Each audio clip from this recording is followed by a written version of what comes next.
Kada ku manta ku yi subscribe sannan ku dangwala mana alamar ƙararrawar sanarwa.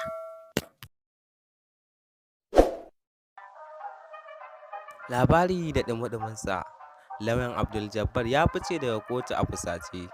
To domin jin wannan cikakken rahoto sai ku biyo mu. Idan yau ne farkon kasancewarka da wannan tasha ta mai albarka, sai ka yi haƙuri ka danna mana subscribe domin kasancewa tare da mu.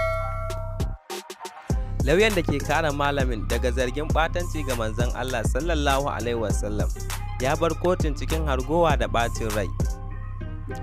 Lauyan malamin barista Dalhatu Shehu Usman ya fice daga kotun cikin fushi ne bisa zargin kotu da ta ki bashi dama ya yi suka ga masu gabatar da ƙara a lokacin da suke yi wa wannan malamin tambayoyi. Hakan ta faru ne a zaman kotun da aka gudanar ranar Alhamis. Ana dai zargin Abduljabbar Kabara ne da laifin yin ɓatanci ga Annabi Muhammad sallallahu alaihi wasallam da yunkurin tayar da hankalin jama'a. Tun da farko lauyan Abduljabbar ya nemi kotun da ta ba su dama su yi roƙo akan a sallami shari'ar gaba ɗaya. Sai dai kotun ta nuna rashin dacewar yin hakan a tsakiyar shari'a, inda ta ce hakan ba mai yiwuwa ba ne, sai dai a yi suka akan ingancin cajin da ake wanda ake ƙara. Dogaro da sashi na 390 na kundin laifuka na jihar Kano na shekara 2019. Daga nan kotu ta bayar da dama ga masu gabatar da kara su ci gaba da yi wanda ake kara tambayoyin da suka fara tun a zaman shari'a na baya. Ana tsaka da yin tambayoyin ne lauyan wanda ake kara ya yi suka ga tambayoyin masu gabatar da kara, inda kotu ta nuna amincewarta ga tambayoyin. A nan ne lauya Dalhatu Usman ya ci gaba da faɗan maganganu ga kotun na rashin sauraron sukarsu, inda kotun ta fara yi masa nasiha akan abin da yake yi. Sai dai bai dakatar da maganganun da yake yi ba, cikin hargowa da fushi a take haɗa littattafansa ya fice daga kotun. Sai dai kotun ta ce duk da cewa abin da lauyan ya aikata rashin ladabi ne gare ta, amma ta yi haƙuri ba za kuma ta ɗauki kowane mataki a kan shi ba.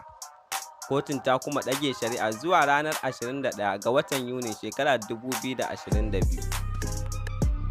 Yayin tattaunawarsa da manema labarai, lauyan Abduljabbar Kabara, barista Dalhatu Shehu Usman ya zargi kotun da haɗin baki da gwamnati da kuma ɗan uwan wanda ake ƙara, wato Sheikh Karibullah Nasir Kabara.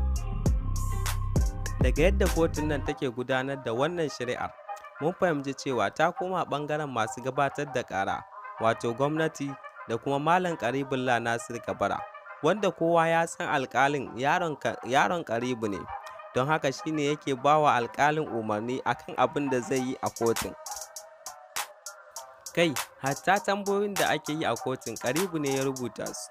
Mun san komai, ai mun ji yadda Karibu ya yi taron manema labarai, inda ya ce ba za a ba da belin wanda nake karewa ba, in ji barista Shehu.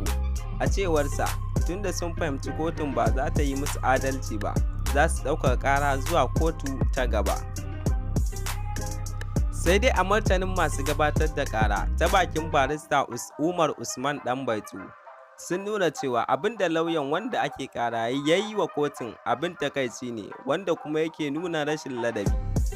Kotu ba kasuwa ba ce ba, don haka akwai ƙa'idoji da lauya zai bi idan bai gamsu da salon yadda shari'a ke gudana ba.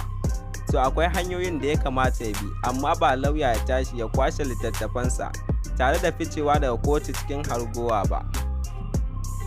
Wannan abun takaici ne ga aikin lauya gaba ɗaya, duk da cewa kotu ta bayyana cewa ta haƙura da abin da lauyan ya aikata mata, amma na tabbatar ƙungiyar lauyoyin ba za ta yarda da wannan abin ba, kuma za ta ɗauki matakin ladabtarwa ga wannan lauya.